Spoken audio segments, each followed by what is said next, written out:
Hey, it's LeBrain, and we are here at the lake, the best place to play board games.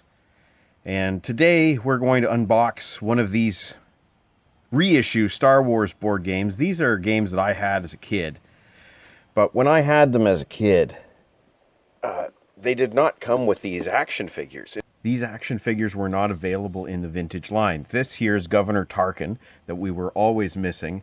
We always had to use like some random Imperial officer to represent Tarkin. And this is Luke in his snowspeeder outfit, which is ever so slightly different from the X-Wing Luke. This one has the visor down. We'll take a look at one of these two. This is the one that my sister has the fondest memories of us playing as kids. And so I think this is the one we are going to open today. So again, this comes with the exclusive Luke Skywalker snowspeeder figure. And I believe he comes carded inside there, but let's have a look at these contents.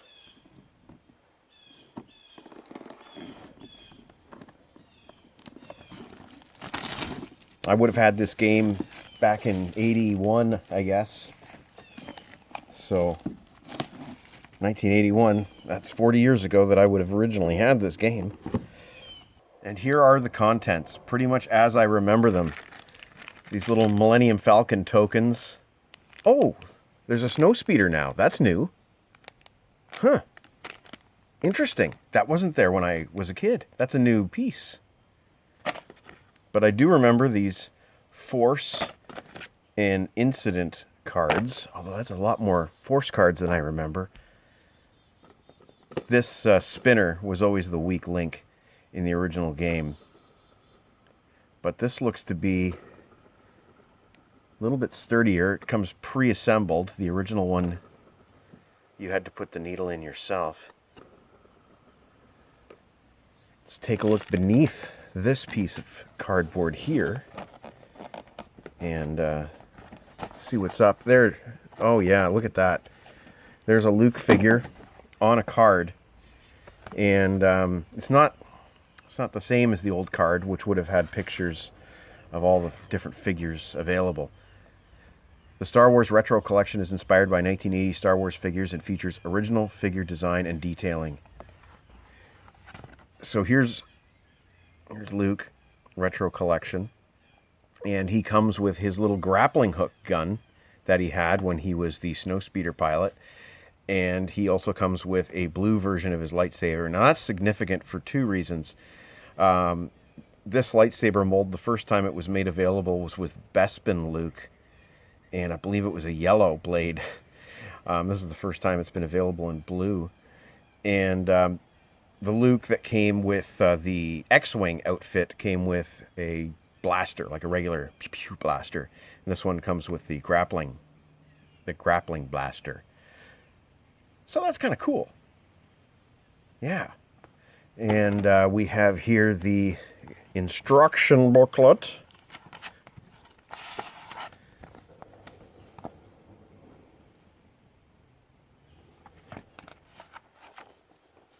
Now, I do not remember it being this nice. Okay, so it's starting to come back to me now.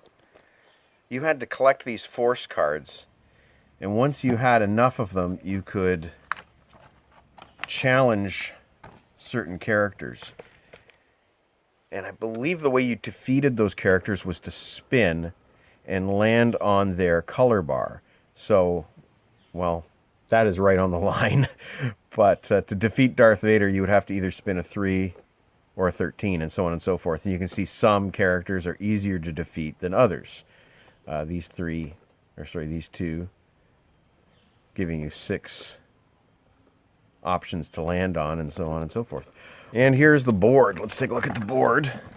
Whoop, crap. And let us take a look at the board, shall we? It comes separately sealed.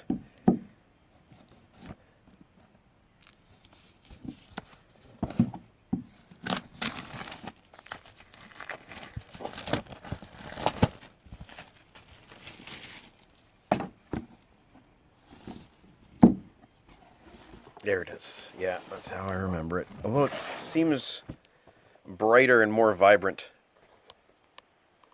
think you had to land on these squares to battle these characters. You had to get all the way around to take out Darth Vader.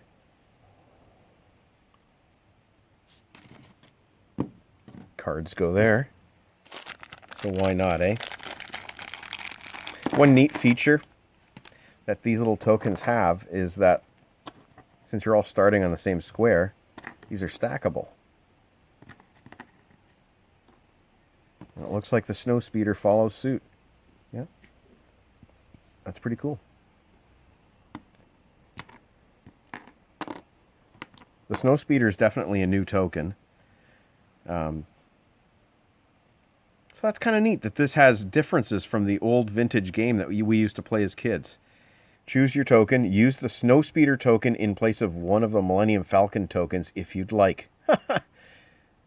Sure, why not?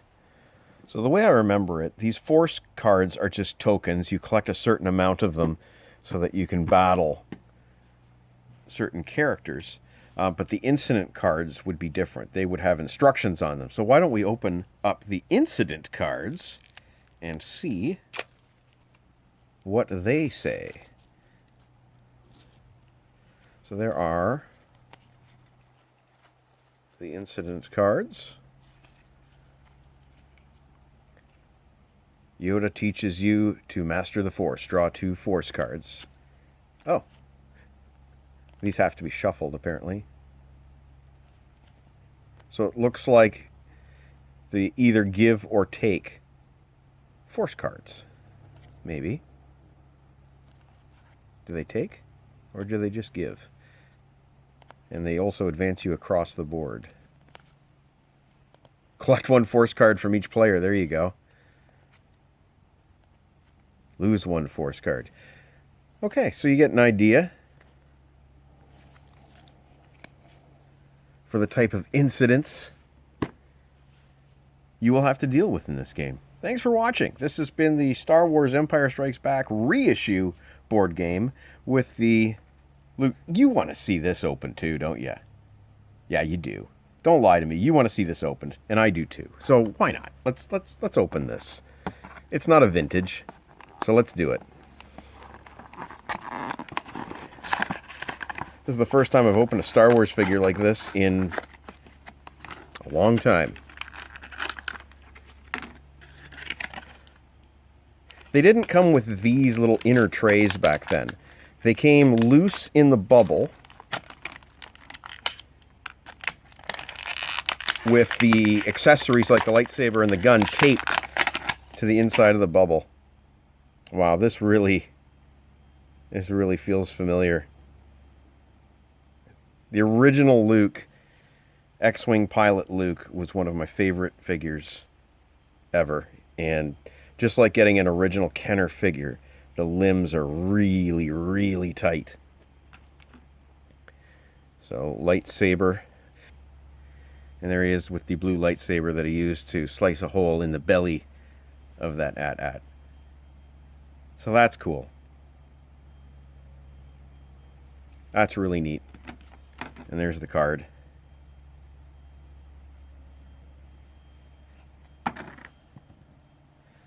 This has been LeBrain. I hope you enjoyed this little Empire Strikes Back board game figure video review.